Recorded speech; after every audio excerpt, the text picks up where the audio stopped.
Good Friday afternoon, guys. My name is Jerry Miller, and welcome to the I Love CVille Show. Thank you kindly for joining us. It's a pleasure to connect with you on a hot Friday in Charlottesville, Virginia. The temperatures are rising. Summertime undoubtedly upon us. It's going to feel like about 100 degrees here in downtown Charlottesville. We encourage you to stay safe. And Judah Wickower and I are both dog owners and dog lovers. We often, in climate and temperatures like this, encourage the viewers and listeners to consider your dogs, your furry friends. Walking the dogs on asphalt this hot is going to burn their pads. Leaving them in the car is just one of the meanest things you can possibly do. Cut down on their coat, trim their coat, head to Animal Connection, book a grooming appointment. 100 degrees is hot for us humans. Imagine what 100 degrees feels like for a dog with a fur coat. Please be mindful of our pooches and our dogs out there. So much to cover on today's show. We'll tell you the story of a $300,000 Cadillac. You heard me correctly. Cadillac is going to introduce a $300,000 car at the end of next year. This is the question I have for you.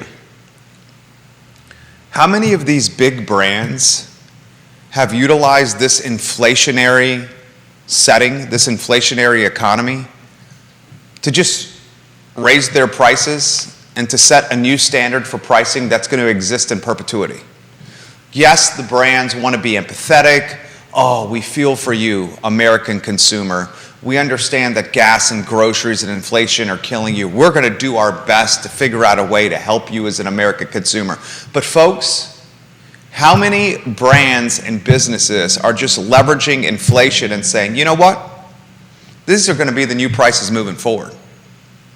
We have some economic trends that help us rise our prices, and they're not going to come back down. Is that what is happening right now?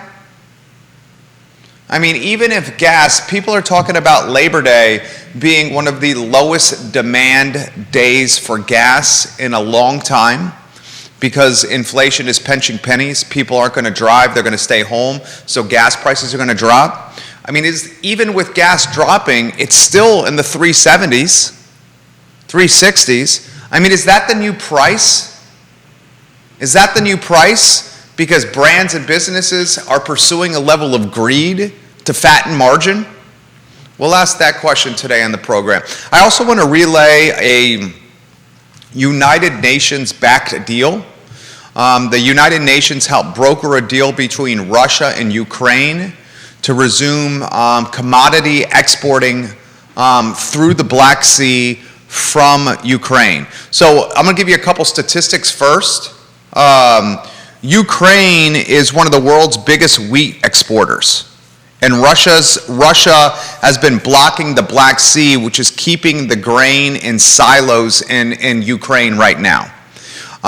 Ukraine, Judah, why don't you read the paragraph from that story for us? Judah Wickower is our director.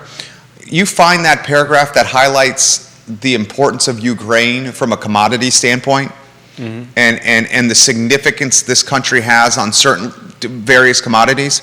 I'm going to relay the Black Sea map to the viewers and listeners, and then you talk about that paragraph of the commodities and what Ukraine does. I could probably put the map up. You could put the map up? Oh, if you could put the map up, that's even better. We'll see if we can put the map up from the Black Sea to really highlight this. So the Black Sea has two key straits. You got the Dardanelles Strait and the Bosporus Strait, and I'm sure I'm butchering those two names. Dardanelles and Bosporus, but the thing is, it's not like you have to go through one to go through the other. Exactly. So it's not like you have two. It's one exits. Entry and exit. Yeah, there are two straits. For those that don't know what a strait is, how would you characterize a strait? A narrow pathway of water? Yeah, strait is, exactly that. It's like you've got two land masses, and there's a break that allows the water to go through. It's a narrow pathway of water. So if you could put the map up and then find the paragraph of what Ukraine, the significance of this country with commodities in the world. Give me the thumbs up when the map is on screen, if you could, please, sir. Judah Wickower is the jack of all wit, our enterprising director over here. So Russia has been holding these two straits, the lone entry point into the Black Sea is through these two straits, hostage, and has been throttling these two entry points from the Black Sea, entry and exit points from the Black Sea. And as a result of this military hostage on this entry point of the Black Sea, Ukraine has been stockpiling a lot of commodities that otherwise would go to much of the world. And as a result, fertilizer, wheat, grains, important commodities that are a part of all aspects of the global and certainly the American economy are being throttled or siloed or hijacked by Russia. The United Nations brokered a deal between Russia and Ukraine, this was today, to resume the exports of Ukrainian commodities through the Black Sea. You got, okay, look at the screen. Everyone look at the screen. Look at the screen now. Look at the screen now. Here's the map. Here's the map. Look at the two entry, the only entry points are these straits on the bottom left of the corner. Russia was throttling or holding, was holding these points hostage. Today, the United Nations brokered a deal allowing Ukrainian commodities to flow out the Black Sea to various points of the world. You got that paragraph for me of what Ukraine's significance is from that story, Judah? Yeah. See if you can find that for me. Well, first of all, they're the world's biggest wheat exporter, and they've also got, let's see, they're also the top producer of sunflower, basically sunflower products,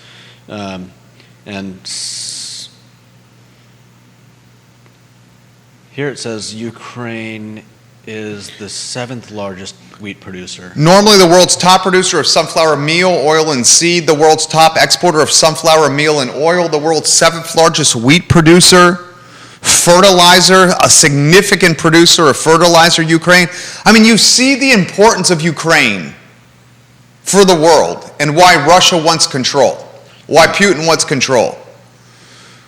I'm going to try to find a positive in this story, and I've said as late as last week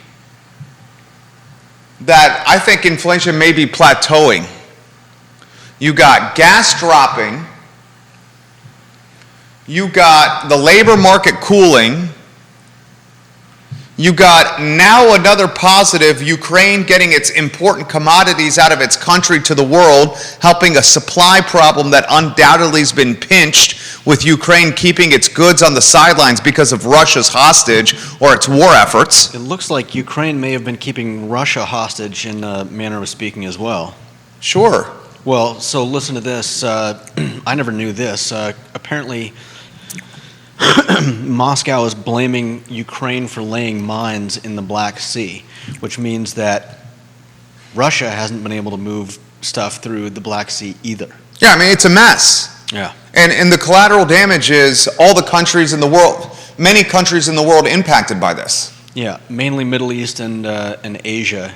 It looks like top destination for wheat exports include Egypt, Indonesia, Turkey, Pakistan, and Bangladesh. So look, it's a supply and demand problem. Where is the Middle East? If the Middle East is not getting its commodities from Ukraine, the Middle East is going to still find commodities because they need to eat and survive.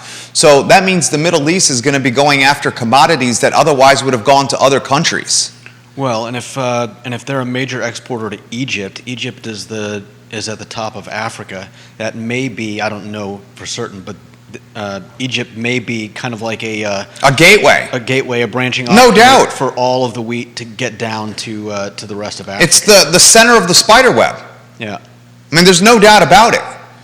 So if you're finding a positive here, getting the wheat and the grain and the sunflower and the fertilizer out of Ukraine is going to help alleviate the commodity shortage in these various verticals.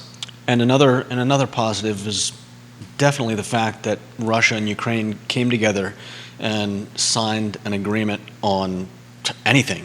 Absolutely. Of course, this is major, that the agreement means that we can get they can get wheat and other grains out to the world. But the fact that they're sitting and talking is, I think, Is positive. is better than positive. I mean, you need to start somewhere. It's positive. Peace starts at sitting down and talking with someone. The deal was brokered today in the Turkish city of Istanbul. It was brokered by the government and Ankara. The United Nations helped broker the deal. Everything Judah is saying is right. You have leadership in both countries at one table talking. You have Ukraine's commodities, it's wheat, it's sunflower, it's fertilizer, getting the hell out of the country and to the rest of the world. This is a positive from an inflation standpoint, and it's a positive from a geopolitical mess standpoint. Yeah. I mean, this is a good news story here on a Friday. It is an absolutely good news. You got gas dropping in price. You got the housing market cooling with rising rates. The volatility in housing is stabilizing. The buyer is starting to get a little leverage back. You may have some indicators, and I said this last week, that this inflation bonanza is cooling or plateauing. Time will tell. But what I am concerned about, if it has plateaued, let's say it's plateaued inflation, will the prices drop, or are these the new prices? They're not as high, take gas. It's not as high when it got to 5, close to 5 around here. It's in like the 370s, 380s. I think there are enough, what's the word? There are enough safeguards on gas that gas stations can't just, we got gas prices up to 5, let's keep them there. I think there's enough. I'll give you that, but what about restaurant menus? Right. Well, obviously, in other areas of our country, those regulations don't exist or aren't as prevalent. But I think the thing with gas is it's not gonna, even when it gets to a really high price, it's always going to tend to follow the actual price, of. It's going to follow demand. Yeah. It's going to follow demand. And if demand is dropping now, that's why we're seeing gas drop. It's going to follow demand. But what about menu prices? What about cost of goods? What about construction? What about remodeling? What about retail? What about services? I think to some extent labor wages are going to go down. You can't pay someone in an inflationary setting, I'm giving you this much money because of an inflationary setting, and then once inflation has plateaued, you can't then go to your employee and say, hey, inflation's plateaued, gas is down, I'm cutting your wage back to what it was before inflation. Can't do that. Can you do that? No, but come on, we've talked about this before, and the fact is that inflation has outstripped pay for a long time. No doubt. I mean, I read about people that are saying, I worked, this job 10, 20 years ago and made, X. And people working that job today are making like 50 cents more. Like $16 an hour to like $16.50 an hour. Well, we all know that inflation has blown up. That's why I've talked about the fact that people, it's not the same as it was 50 years ago when you could have one breadwinner in the house paying for everything, mortgage, cars, food, and everything. Now it takes everybody working just to make ends meet. And a side hustle. Yeah. And little Johnny and little Susie working some babysitting to kick some ducats to the monthly overhead of the household. So the point being that, yes, I understand what you're saying, but I don't think labor wage is going to go down just because inflation is plateaued. I think that's going to be the new wage for labor. Right, but the problem is wages are still trying to keep up. I get that. I know, but I don't think they've reached a point where, and I don't know what the answer is. It's not like businesses can just magically come up with more money to pay everybody more. Well, the business owner's margin has shrunk because of these times. Because everybody's getting hurt by inflation. Yeah, I mean it's a brutal snowball. Yeah, It's an ugly snowball that's impacting everybody. So I understand what you're saying about about salaries or hourly pay, but the fact of the matter is I think it's still not enough. Well, I mean, there's no choice. I know. There's not much you can. There's I mean, not much the business owners can do. What is the restaurant owner going to do? Pay the dishwasher $25 an hour? The dishwasher can't get paid $25 an hour because then the restaurant can't stay open to pay anybody anything. I know. I mean, is the restaurant owner going to pay the hostess $25 an hour? Right. But if you want a reason why people aren't returning to jobs, it's because it's just not enough. Inflation has killed everything. That leads us to, are Americans priced out of America? I'm going to give you some statistics. Judah also found this article. It's from Bloomberg. The U.S. housing market is obscene. The Charlottesville, Central Virginia housing market is ridiculous. How expensive it is to buy a house now. You want to buy a house in Central Virginia and it's a starter home, you're looking at something with a 4 in front of it. You want a starter home that needs TLC and some work, you're looking at something with a 4 in front of it. I'm going to give you some data points here. The number of Americans, this is according to Bloomberg, the number of Americans living in Portugal jumped 45% last year. Let's take Spain. And Portugal's not even like... You've been to Portugal, right? No, we were going to go when the year that the pandemic hit. But I mean, I've heard things about Portugal that it's not even that great a place to live. But if you can't afford to live at home, you're going to find somewhere. Yeah. Spain, the country, saw a 13% increase in its U.S.-born population from 2019 to 2021. So during the pandemic, when things got out of control from a price standpoint, the U.S.-born population in Spain jumped 13%. Listen to this about Greece.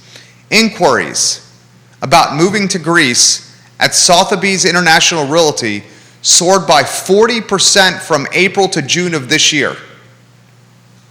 40% more Americans showed interest in Sotheby's International Realty moving to Greece. Mm-hmm.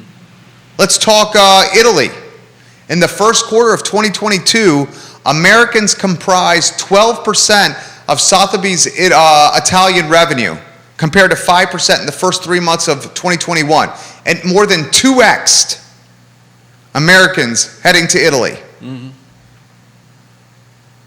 I mean, if you think about it, how many people have dreamed of, traveling Europe or just, visiting various places in Europe? And, when you look at prices here and prices there, I mean, what better time? Factor in a strong U.S. dollar, new remote working opportunities, and programs that allow buyers to purchase decaying buildings in Europe for as little as $1, and Americans are sprinting across the pond for the otherwise American dream of home ownership. It just happens to take place in a different country. Yeah. So the American dream of a white picket fence, a backyard, and owning a home, maybe it still exists, just not in America. Right. Just not in America. Yeah, Portugal and Spain are offering golden visas, which give residency rights in certain circumstances. And, Italy is offering remote worker visas for foreigners later this year and selling homes for €1. €1? If you'll pay for renovations. But that's like, who cares? Well, if you buy a home for €1, you don't mind dropping 100,000 euros on the house. Yeah, it's still less than you would pay for a house. Exactly. You couldn't afford to buy a house in Central Virginia because it starts with a 4 on it, and your budget's $350,000 American dollars. Yeah. Well, $350,000 US dollars is going to go a long way in Europe because the US dollar's much stronger than the euro, and you get the house for $1. Yeah. You get the house for a bone.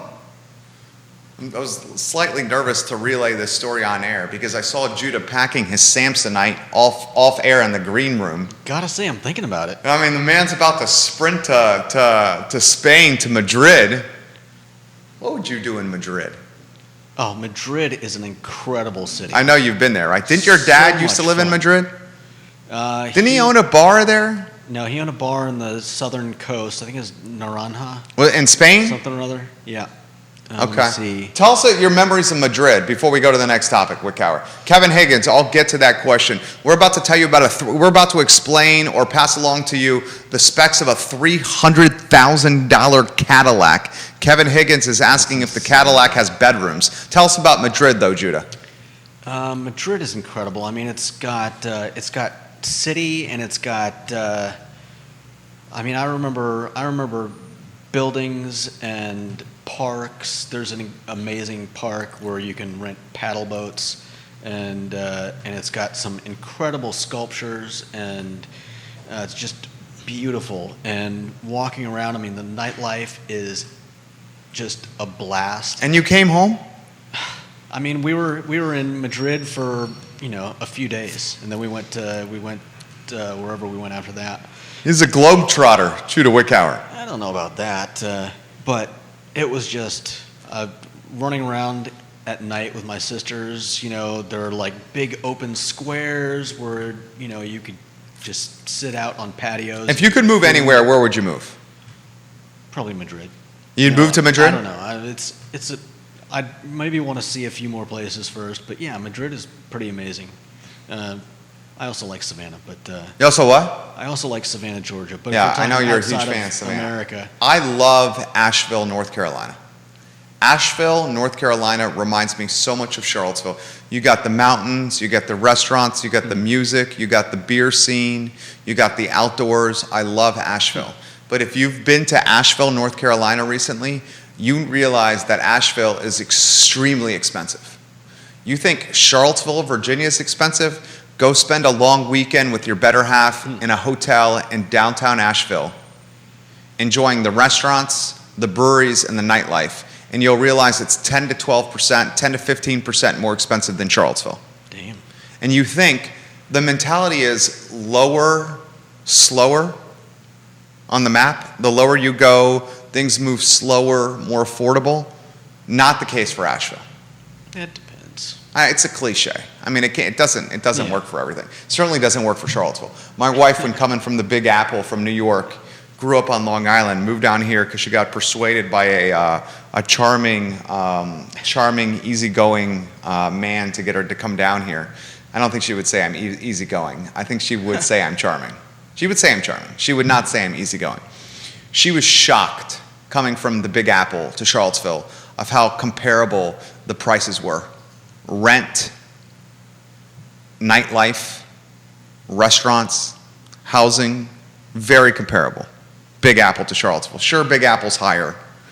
Yes, you're making more money in the Big Apple, but she was surprised with how close in delta they were from a price point standpoint. Asheville, I would move to, Judah. I think one of the best kept secrets is Richmond.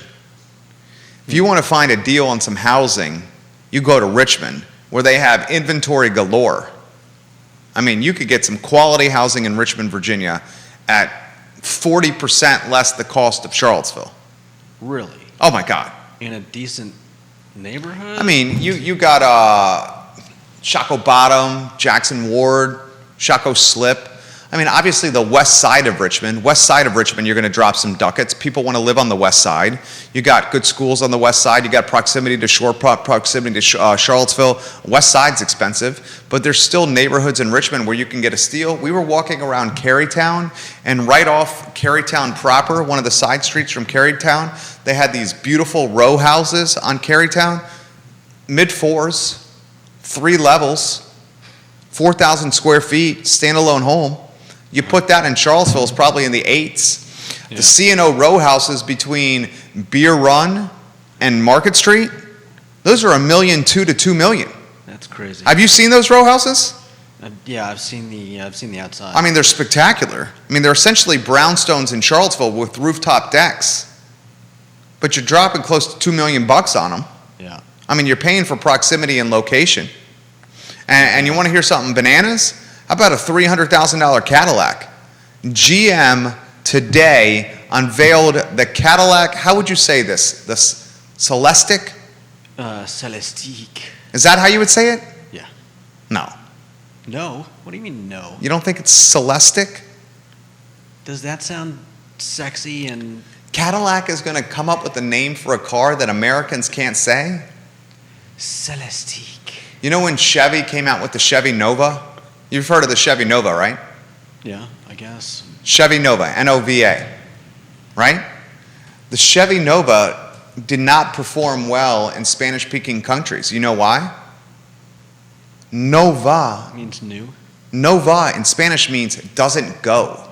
Oh, really? Chevy came up with a name for a car, the Nova. Chevy Nova. Chevy Nova. In Spanish, that means does not go. It doesn't go. And it struggled in Spanish-speaking countries. Who would buy a car that's been branded in marketing as not being able to go? Chevy no-go. Chevy no-go. I mean, Cadillac is coming out with a $300,000 car. I'm going to give them some specs, okay? It's going to go into production late next year. The car marks a pivot for Cadillac into hand-built vehicles, which are typically reserved for high-end sports cars and uber luxury models. $300,000 for this Cadillac. I mean, the car looks dope. Can you give them a photo? Yeah, I'm getting some photos. I mean, the car looks dope. Wait till you see the photo. He's going to put them on screen. Don't get me wrong. It looks phenomenal. Kevin Higgins asked if it comes with bedrooms. It pretty much should. It's got 5 LED interactive displays, including a 55-inch diagonal screen spanning the front cabin of the car. It also has a smart glass roof that includes customizable transparency options. Put these photos on screen. I mean, this is a sexy car. It better be sexy for 300 G's. Look at the screens on the back of the driver's side and on the passenger side seats. Are you putting all these photos on? I've got the front of the car on now. Look at the screen. Side. Look at the screen. Everyone, look at the screen. Get as many of those photos on screen if you can. He's got the front of the car on screen now. Look at the screen now. This is a $300,000 Cadillac. I ask you this question. Here's the interior. Are the big brands, the Fortune 500 major corporations, utilizing inflation to just set a new price point structure for their goods? Is that what's happening now? Let's utilize inflation to make these the new prices. $300,000 car? What would you do with $300,000? Kevin Higgins. Kevin Higgins says, Waynesboro is the steal. I seriously think that's the best investment you can make. It's 5 minutes from Western Alamo with access to a highway and interstate. Downtown Waynesboro has a strip almost identical to the CVille downtown mall. I'm telling you, Waynesboro is going to explode. Scott Aaronworth in Virginia Beach, it's an electrical car. Mayor Pete should be happy. Mayor Pete telling everybody to buy electrical cars. It's going to be good for you on inflation, yet the electrical cars cost $100,000 that he wants you to buy. Explain that to us, Mayor Pete. He pushes everyone to electric, yet they're extremely expensive to purchase. How are they going to get through a recession buying a car at that price point when the payback on an electric vehicle is years down the road? Years down the road, you get your money back. The car looks good, right? And if gas prices start going down again, that of course makes... diminishes the importance of electric. Yeah. Right? Yeah. Makes them less attractive. I mean, essentially what Pete said was buy electric if you want to save money. What about the upfront cost, Pete? We got to make it to years 3 and 4 to get that money, Pete. What I'm wondering is if they're building a $300,000 car, are they expecting a large portion of, or are they expecting a lot of people to be new millionaires soon? Yes. Who? Well, I mean, we know the pandemic made the wealthy get wealthier. Yeah. So, but that doesn't mean. I mean, I don't even think that doesn't mean more new millionaires. This is crazy to say here. Remember at one point where, when you were a millionaire, it was a big deal? How significant is being a $1 millionaire now? Not as much. Right? Not nearly as much. Especially when house prices, when your average That's house what I'm price saying. is approaching $1 million. That's what I'm saying. You own a home, and your house is $500,000 or $600,000, you're going to have a lot of newly minted millionaires. Because housing jumped 40% in the pandemic. From start to end, Yeah. we saw a 40% increase in home values nationally. The pandemic minted how many new millionaires in this country? Well, I don't know about that. You mean people selling their houses for big money? I mean, part of being a millionaire is assets under ownership. AOU, Yeah, but just because your house AUO, is now worth $1 million. it's still an asset. Yeah. I mean, you were talking about how you'd sell your crib and move to Sri Lanka. I never said Sri Lanka, did I? I don't think you said Sri Lanka. You I don't think you I didn't did. really say anybody. Today you said Madrid. That's the most significant statement I've seen you make about selling your house and packing your belongings and putting a Yeah. little backpack on Liza and you guys running to Madrid. Yeah, I don't think you should do that. that would be a blast. You burn in the sun. In the past, You're SPF 50 kind of guy. no. You tan? I used to wash windows. I was outside all summer long. Carol Thorpe says, what about the cost of replacing the battery when it comes time? It's through the roof, no doubt about it. How about we learned this week? They also need to work on getting the weight of the battery down, if I remember correctly. Dude, we learned this week that BMW is selling we learned this from Scott Morris. BMW is selling a car in Europe, a luxury car in Europe, where if you want heated seats in your European BMW 2022, 2023 models, you have to pay a monthly subscription fee to BMW for heated seats. That's mind-blowing. They're creating additional revenue streams that are monthly subscriptions for vehicle amenities like heated seats. How long before somebody figures out how to jailbreak your BMW like they do to your iPhone? Oh, that'll happen. You know that'll happen. The money or lack thereof drives innovation at a greater clip than anything else. Yeah. Vanessa Parkhill's the queen of Earlysville. Cars like this new Cadillac are for the super rich, the NBA stars, collectors like Jay Leno and Bill Gates. Yeah. Yeah, I mean, $300,000 car, G-bus. Ray Cadell says he has first world problems today. Fellas, I can't find a great pastrami sandwich in town today. Got any advice on a pastrami for Ray Cadell? I don't. Scott Aaronworth says the new battery. Carol Thorpe's the queen of Jack Jewett. And on one of the 15 Facebook pages this show is airing on, she highlighted the expensive nature of the battery. On another Facebook page this show is airing on, the king of Virginia Beach, Scott Aaronworth, did a little reconnaissance. The new battery, $14,000 for that $300,000 Cadillac. So 5% the cost of the car is the battery. That's the cost of a car a few years ago. The $14,000, exactly right. That is the cost of a car before the pandemic. The battery and the Cadillac. That's bananas. Crazy. And Kevin, the king of Greenwood, makes this comment.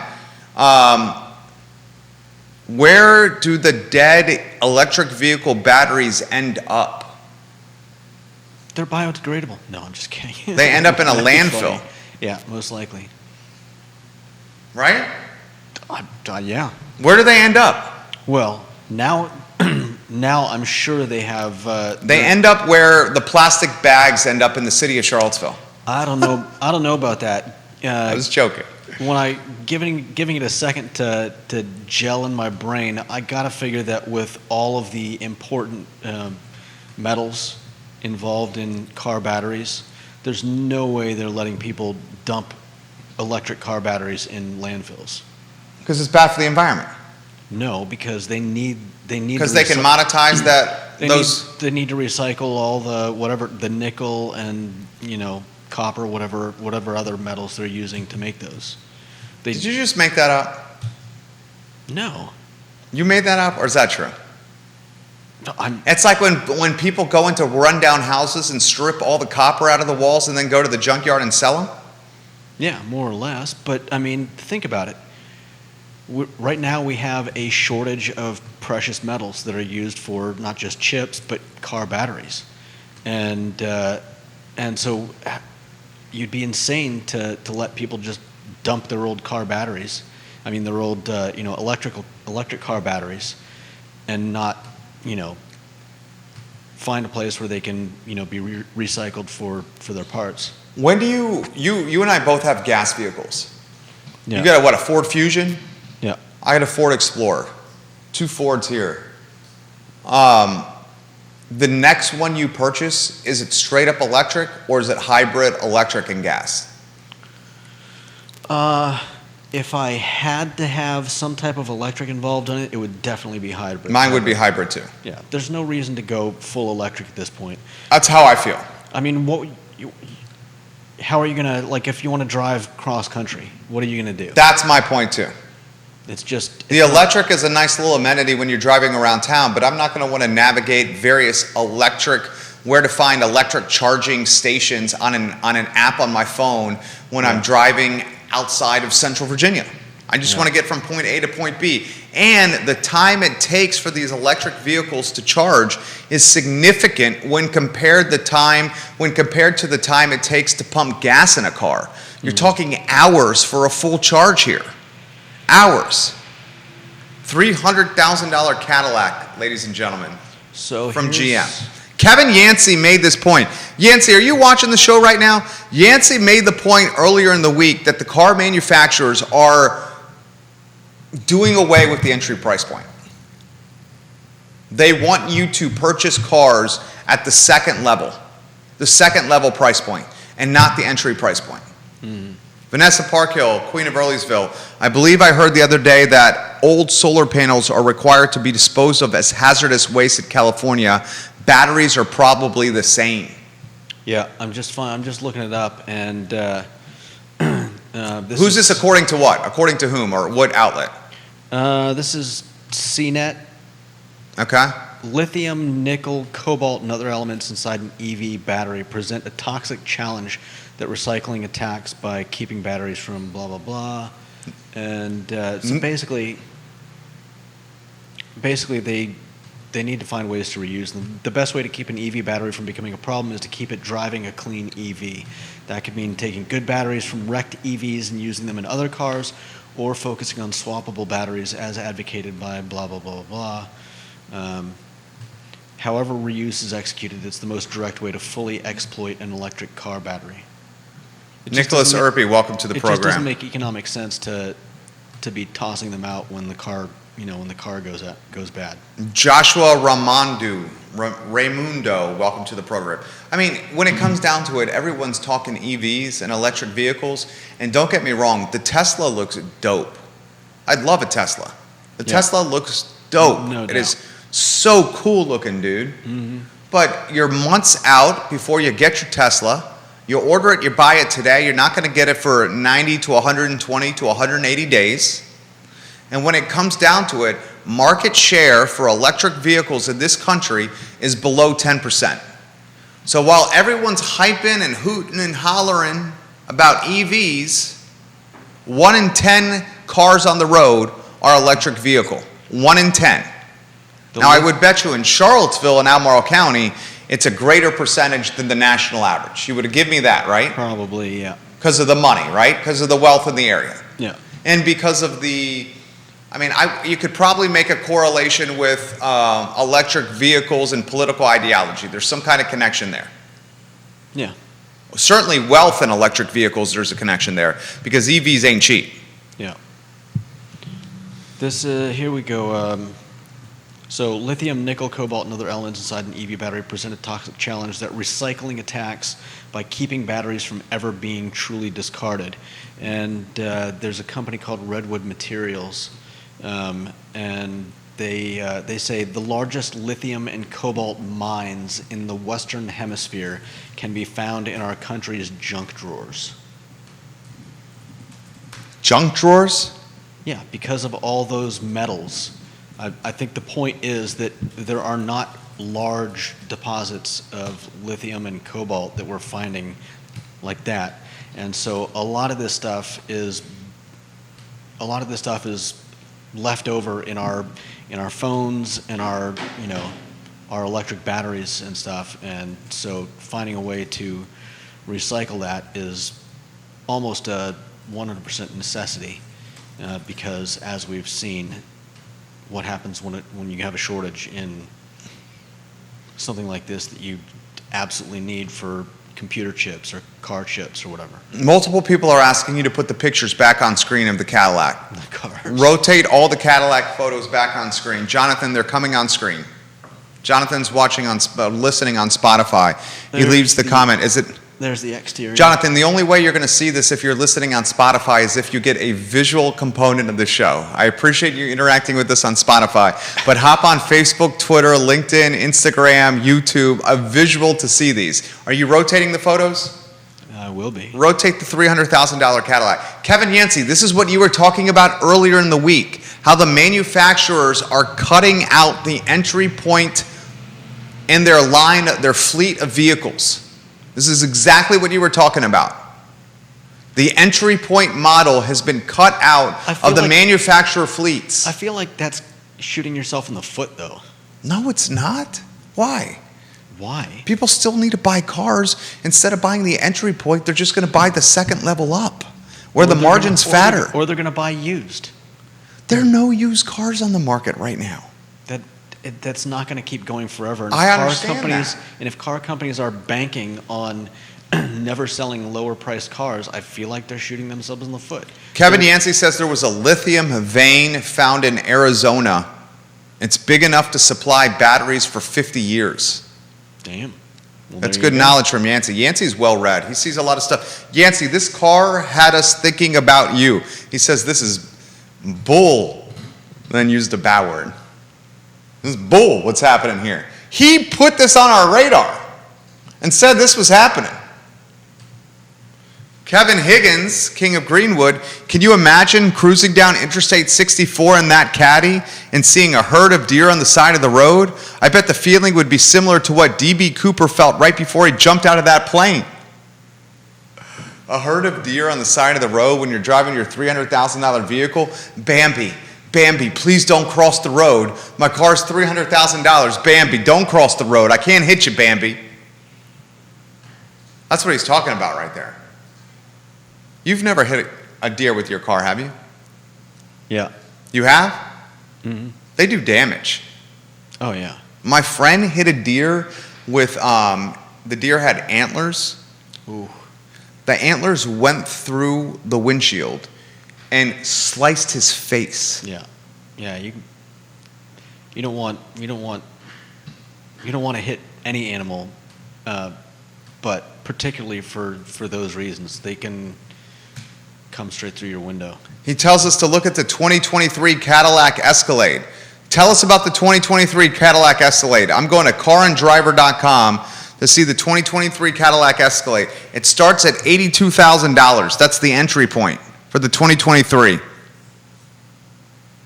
2023 Cadillac Escalade starts at $82K. That's base model. The Cadillac Escalade V Series. Jeez Louise. The 2023 Cadillac Escalade V Series retails for $152,000, Judah. The base model is $82,000. The top of the line Escalade is $152,000. It has 16-way power adjustable front seats with massage chairs, soft closed doors. You know, the cabinets in the kitchen where you push the door on the cabinet and it just closes real softly automatically. The Cadillac Escalade has those. It has 36 speakers. Who needs 36 speakers in their car? 36 AKG audio system speakers, $152,000 for the top of the line Escalade. I feel like cars like that are made for soon to be no longer rich lottery winners. What do you mean? I mean, you win the lottery, you go out and you buy a car. Oh, like you're that, saying it's a stupid idiot purchase. and a week or two later, you're broke. That's what you're saying? It's a stupid idiot purchase? Yeah, I mean, It's the quintessential win the lottery and then you go bankrupt a handful of years later because you never had that much money and you spend it on everything? yeah. I mean, it's either that or there's just an obscene level of wealth that we just don't truly understand. Yeah. It's probably what it is. Yeah, there definitely is. It's just like, I've been watching my wife and I have been ODing on Hulu content. I've been talking about The Bear on Hulu, on how it's a phenomenal show. And I understand so many people watching this show don't want to sign up for another monthly subscription. Guys, Hulu lets you get a free pass for a month with an email address. You get 30 days of free content if you don't want a monthly subscription. You can watch a lot of stuff in 30 days. They have a documentary on the rise and fall of Victoria's Secret. And unfortunately, Jeffrey Epstein was a critical aspect of the demise of Victoria's Secret. The demise of it? Yeah, so the man who founded, L Brands. The man who founded Victoria's Secret also was Les Wexner. He was a mall genius. Okay, he understood the retail model of putting brands in shopping malls. Yeah. Some of the brands that are part of the limited brand family, Lane Bryant comes to mind, Victoria's Secret comes to mind, Bath and Body Works, Pink. They were all part of the Express label, weren't they? Well, this one company, L Brands, Limited Brands, founded by Structure? What's that? Wasn't Structure was one? Express, I love Gap? Structure. I think yeah. they were all part of that at one point or another. That you're right. It was all under that family. Here are some of the brands that were under the L Brands, Limited Brands umbrella, and it was founded by, and the reason I know this is because I'm watching the documentary on Hulu. It's fantastic. It's the Victoria's Secret documentary. This company was founded by Les Wexner, and Les Wexner was super tight with Jeffrey Epstein. More on that in a matter of moments. Here are the brands that were a part of the Limited Brands umbrella. These are literally the shops in the mall in the 90s when I was growing up. Lane Bryant, Abercrombie & Fitch, Lerner New York, The Limited, Victoria's Secret, Pink, Bath and Body Works, Structure, I worked at Structure. Express, The Limited, Henry Bendel, Gallians, just to name a few. So this guy understood the concept of retail business in shopping malls. And he created this vertically integrated behemoth that had various revenue verticals under different brands, which I just rattled off for you. Well, he became super tight with Jeffrey Epstein, the sex trafficker. And eventually Epstein got power of attorney over Les Wexner's company. Damn. And his personal portfolio of assets and investments. Epstein, the sicko, I mean, this guy's bad news bears, utilized that power of attorney to essentially exploit women. He was passing himself off as the guy who got to pick who was in the Victoria's Secret fashion show. He was not. He was passing himself off as the guy who got to pick who went in the Victoria's Secret catalog. He didn't have that power. And he made Wexner's decisions for him for a number of years. What I learned from this documentary, and obviously we've learned this elsewhere besides Victoria's Secret documentary in Hulu, these people had so much obscene wealth that they were buying houses all over the world not to live in, but just to have trophy properties to say that they had a house there. Yeah, no doubt. They had private jets to go all over these houses, and dropping $700,000 or $800,000, $900,000 on a weekend getaway or birthday was the normal for them. Yeah. It was the normal for them. It was not a big deal. Right. So maybe the wealth is just that obscene that a $300,000 car ain't that big of a deal. I guess. I'd encourage you guys to check it out. It's pretty good. Kevin Yancey says GM cut 4 brands, 100,000 jobs, and still increased profits. General Motors cut 4 brands of cars, $100,000 in jobs, 100,000 people got laid off, and they still saw an increase in profits. Aren't we glad we bailed them out? Seriously. Nothing like the Los Angeles Lakers getting PPP money. Yeah. If anyone needs it, it's those struggling basketball players. Ginny Buss needs PPP money. Owner of the Tinseltown Lakers. Vanessa Parkhill is the entry point for the electric vehicle at the high end because that's how new tech tends to be incorporated into society. When they were new, a 65-inch flat panel TV would cost you $15,000. Only the wealthy had them. As companies figured out how to produce them more efficiently, costs came down and more people bought them. Same goes for the iPhone, laptops, computers, etc. I think it's partly that. Yeah, part of it's that. That's a good comment there. Part of it is the lithium and the cobalt and all the other stuff that. That's a great comment from you, Vanessa Parkhill.